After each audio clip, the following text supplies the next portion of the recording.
Hi everyone, welcome back to Library Time with Mrs. Poole. I have a classic to read for you. How the Grinch Stole Christmas by none other than Dr. Seuss. Here we go. How the Grinch Stole Christmas.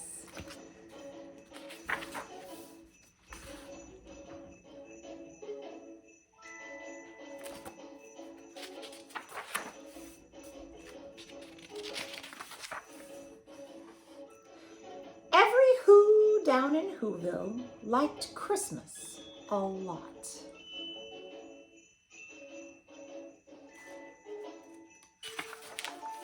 But the Grinch, who lived just north of Whoville, did not. The Grinch hated Christmas, the whole Christmas season. Now please don't ask why, no one quite knows the reason. It could be his head wasn't screwed on just right. It could be, perhaps, that his shoes were too tight. But I think the most likely reason of all may have been that his heart was 2 sizes too small.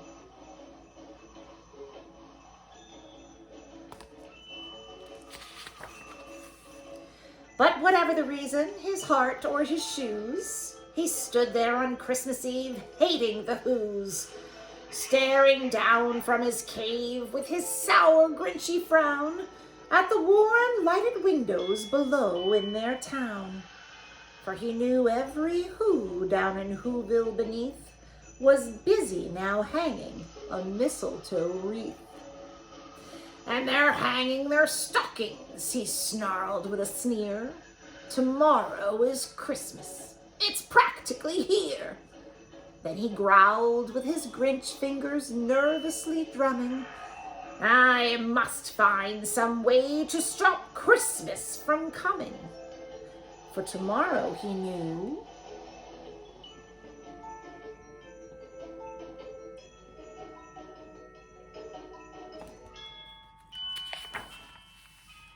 all the Who girls and boys would wake bright and early. They'd rush for their toys, and then, oh the noise. That's one thing he hated, the noise.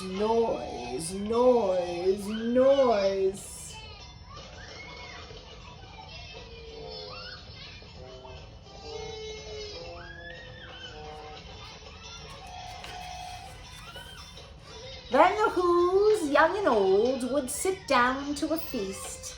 And they'd feast, and they'd feast, and they'd feast. They would feast on Who pudding and rare Who roast beast, which was something the Grinch couldn't stand in the least.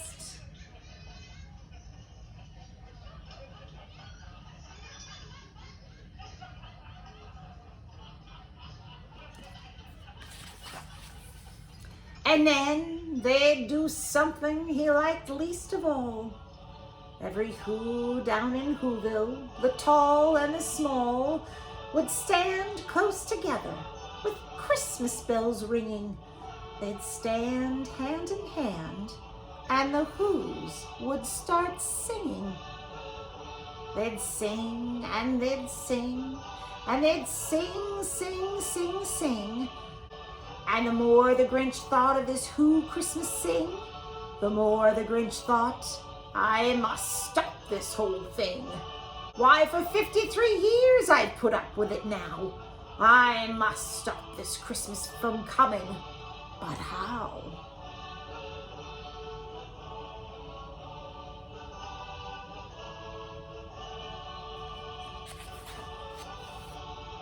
Then he got an idea.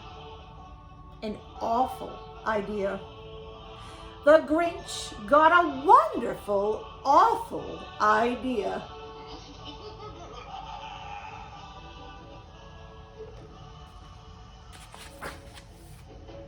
I know just what to do, the Grinch laughed in his throat.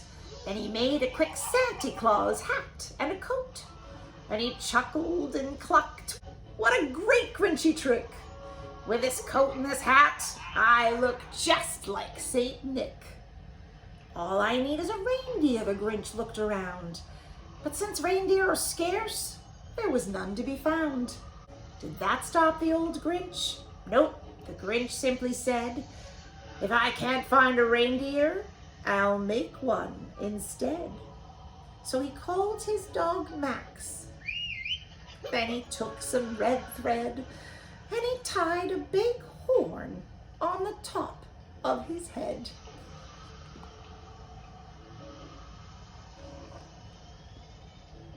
Poor Max.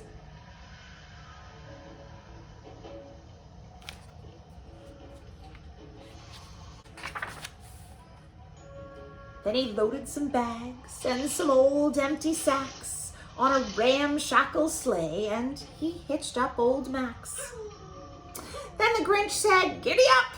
and the sleigh started down toward the homes where the Who's lay a snooze in their town.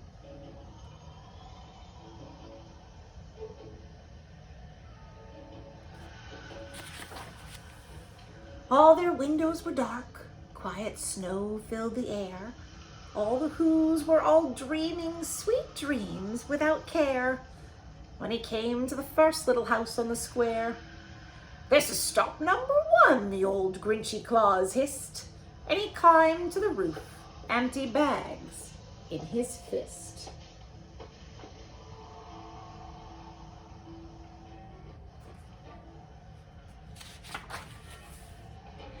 Then he slid down the chimney, a rather tight pinch.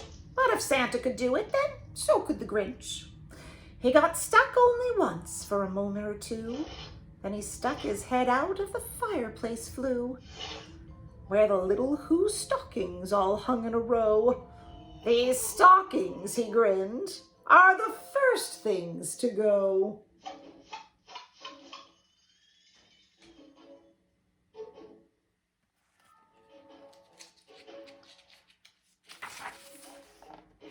Then he slithered and slunk with a smile most unpleasant around the whole room, and he took every present. Pop guns and bicycles, roller skates, drums, checkerboards, tricycles, popcorn and plums, and he stuffed them in bags. Then the Grinch very nimbly stuffed all the bags, one by one, up the chimbley.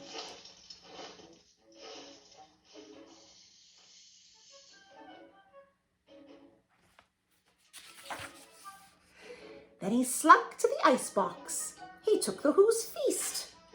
He took the Who pudding. He took the roast beast. He cleaned out that icebox as quick as a flash. Why, that Grinch even took their last can of Who hash.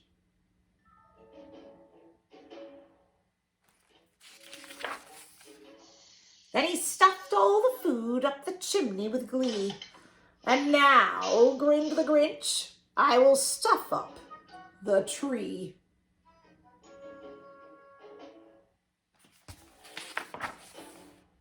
And the Grinch grabbed the tree and he started to shove when he heard a small sound like the coo of a dove. He turned around fast and he saw a small Who, little Cindy Lou Who was not more than 2. The Grinch had been caught by this tiny Who daughter who got out of bed for a cup of cold water. She stared at the Grinch and said, "Santa Claus, why? Why are you taking our Christmas tree? Why?"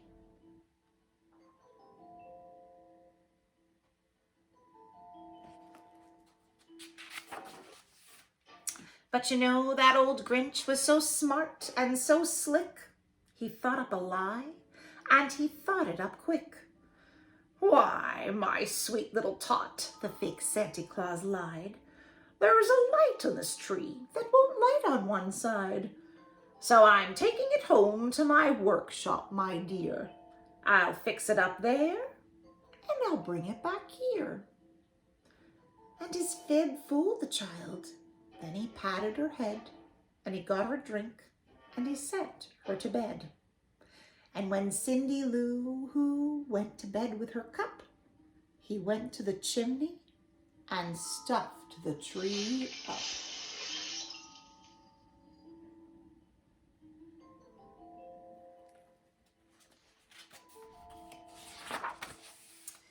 Then the last thing he took was the log for their fire.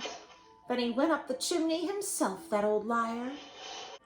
On their walls he left nothing but hooks and some wire. And the one speck of food that he left in the house was a crumb that was even too small for a mouse.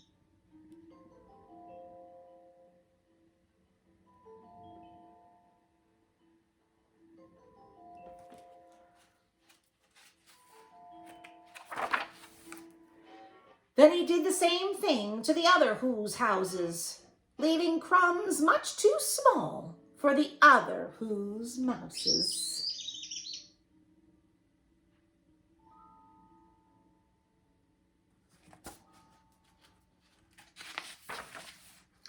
It was dawn, all the Who's still abed, all the Who's still a snooze when he packed up his sled, packed it up with their presents, the ribbons, the wrappings, the tags and the tinsel, the trimmings, the trappings.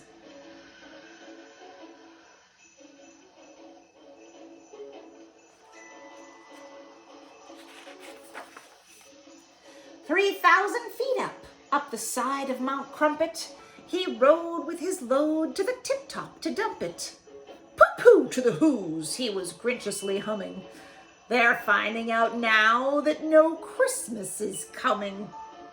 They're just waking up. I know just what they'll do. Their mouths will hang open a minute or two. Then the Who's down in Whoville will all cry boo-hoo."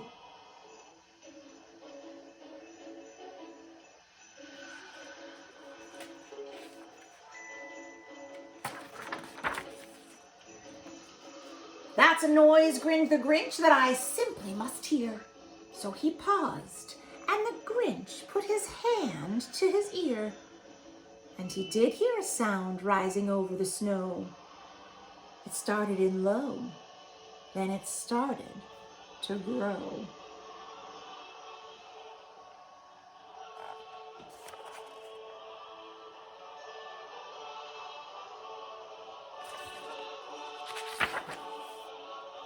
But the sound wasn't sad.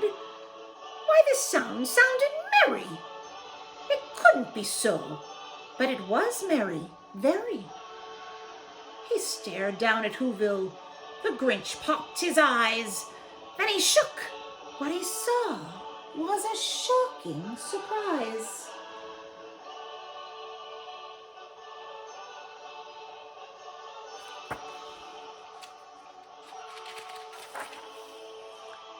Every Who down in Whoville, the tall and the small, was singing without any presents at all. He hadn't stopped Christmas from coming. It came. Somehow or other, it came just the same.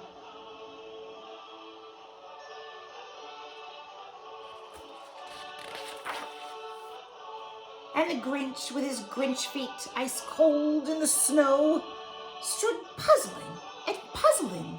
How could it be so? It came without ribbons. It came without tags. It came without packages, boxes, or bags. And he puzzled 3 hours till his puzzler was sore. Then the Grinch thought of something he hadn't before. Maybe Christmas, he thought, doesn't come from a store. Maybe Christmas, perhaps, means a little bit more.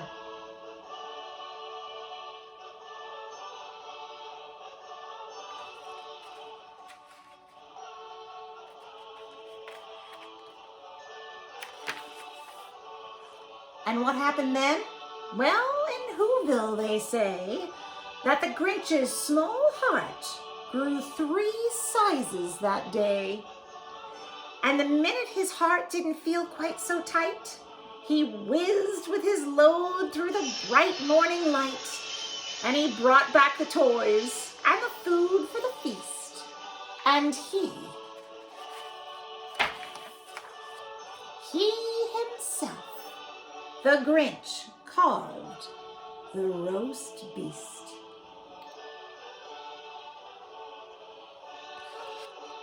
The end. I hope you enjoyed this story, and there's many other holiday stories to come, so keep tuning in. Happy holidays and happy reading.